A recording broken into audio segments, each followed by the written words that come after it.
අපේ ලංකාව පුරා රේල් පාරවල් දිගේ රුදුරු හඬක් නගාගෙන ටොන් ගණනාවක් බර යකඩ රාශිය දුවද්දී ඒ දරුණු යකඩ යන්ත්‍රවලට අපේ රටේ මිනිස්සු කතා කරන්නේ හරිම ආදරණීය ලාලිත්‍යවන් ගැහැණු නම් වලින් බව ඔයා අහලා ඇති.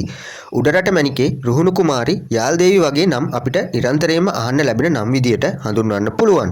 හැබැයි ඔයා කවදාවත් හිතුවද මේ යකඩ රාශියන්ට පිරිමි නම් නොදා ගැහැණු නම විතරක් දාන්න හේතුව මොකක්ද කියලා? කවුද ලංකාවට මේ අපූරු සංකල්පය මුලින්ම හඳුන්වා දුන්නේ? ලංකාවේ මුලින්ම නමක් ලැබපු වාසනාවන්ත යකඩ කුමරිය කවුද? අද රාස්මාවතේ වීඩියෝවෙන් අපි යමු ඒ අපූරු ඉතිහාසය සොයාගෙන.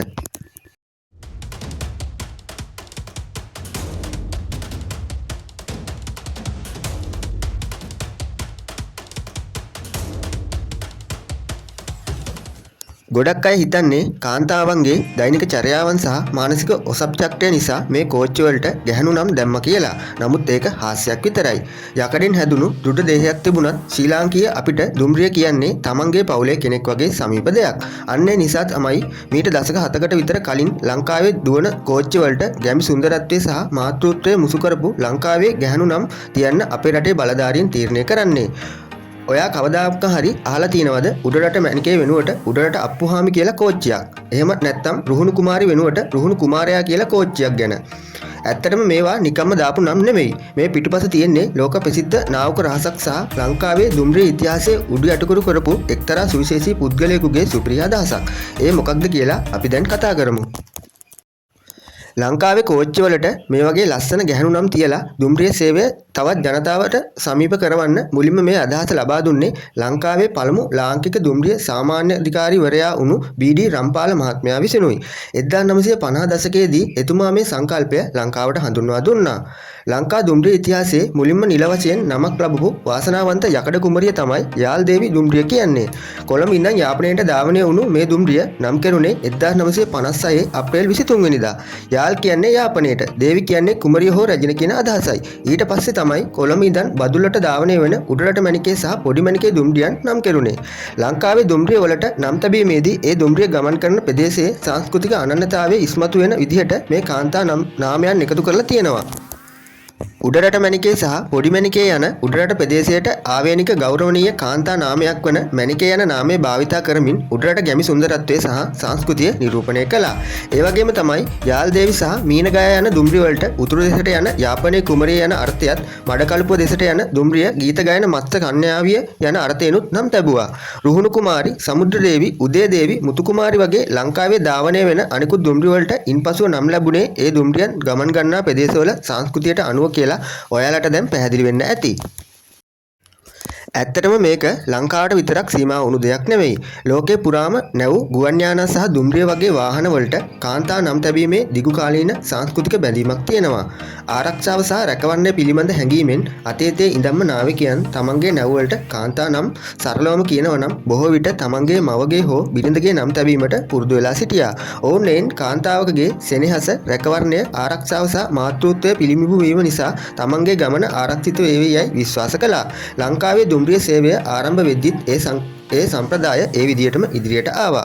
දුම්රියක් කියන්නේ වේගෙන් ඒ වගේ ලාලිත්‍යයකින් වංගු ගසමින් ඉදිරියට ඇදෙන දෙයක්. මේ චලනය සහ හැඩය සාහිත්‍යයේදී බොහෝ විට කාන්තාවකගේ ලාලිත්‍යයට සහ ගමනට උපමා කරනවා.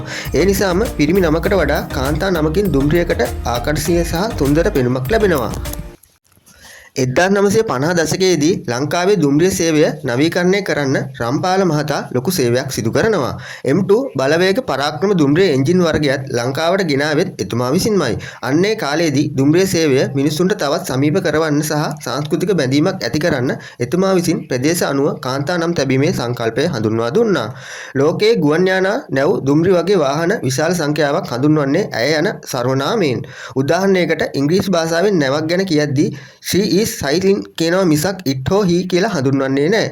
බී.ඩී. රම්පාල මහතා මේ බටහිර සම්ප්‍රදාය ලංකාවට ගැලපෙන විදියට මැණිකේ දේවි වගේ නම් වලින් ආදේශ කළා. ඒ විදියට තමයි ලංකාව පුරා දුවන අපි ආදරය කරන කෝච්චි වලට මේ ලස්සන කාන්තා නම් ලැබුණේ. ලංකාවේ දුම්රිය දෙපාර්තමේන්තුවේ නිල දත්තවලට අනුව ලංකාව පුරා දිනකට ධාවනය වෙන සමස්ත දුම්රිය ගමන්වාර ගණන 396ක් පමණ වෙනවා. මේ අතරින් 67ක් දිගුදුර ධාවනය වෙන දුම්රිය වෙනවා වගේම 16ක් සුවිශේෂී නගරාන්තර දුම්රීන් වෙනවා. ඒ වගේම තමයි ලංකාවේ දුවන සෑම දුම්රියකටම මේ වගේ නම් තියලා නැහැ. බහුතරයක් දුම්රිය කාර්යාල දුම්රිය එහෙමත් නැත්නම් මන්දගාමී දුම්රිය වගේ පොදු නම් වලින් හෝ දුම්රිය අංක වලින් හඳුන්වනවා. හැබැයි ලංකාවේ විශේෂයෙන්ම නම් කරපු ප්‍රධාන මගේ දුම්රීන් කිහිපයක් තියෙනවා. ඒ අතරින් බහුතරයකටම මේ කාන්තා නම් වලින් ආමන්ත්‍රණය කරනවා.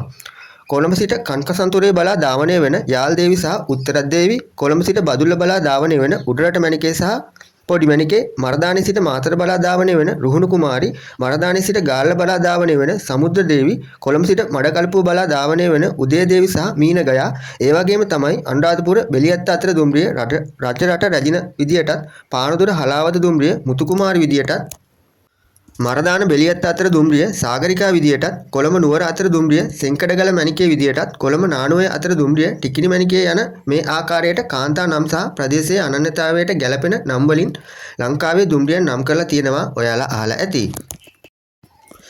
ඉතින් මීළඟ වතාවේ ඔයත් රේල් පීලි මතින් නැගෙන ඒ රිද්මයානුකූල හඬට කන් දීගෙන මණිකේ කෙනෙක්ගේ නැත්තම් කුමාරි කෙනෙක්ගේ රැකවරණය මැද ජීවිතේ සුන්දර ගමනක් යද්දී මීට දශක 7කට කලින් බීඩී රම්පාලයන් දැකපු අපූර්ව හීනය මතක් කරගන්න. යකඩෙන් හැදුණු දේහයකට ගැහෙන හදවතක් දීලා ඒකට ගැමි සුන්දරත්වයයි මාතෘත්වයයි මුසු කරපු අපේ රටේ මේ යකඩ කුමාරියන් සැබවින්ම අපේ දුම්රිය ඉතිහාසයේ නොමකෙන සලකුණක්. මේ වගේ ලංකාවේ හැංගුණ තවත් අපූර්ව සහ රසවත් තොරතුරු සොයාගෙන යන රාස්මාවතේ දිගටම අපිත් එක්ක යන්න channel එක subscribe කරලා වීඩියෝ එකට like කරලා යාළුවන්ටත් බලන්න share කරන්න. ඔයාලා හැමෝටම සුබ දවසක්.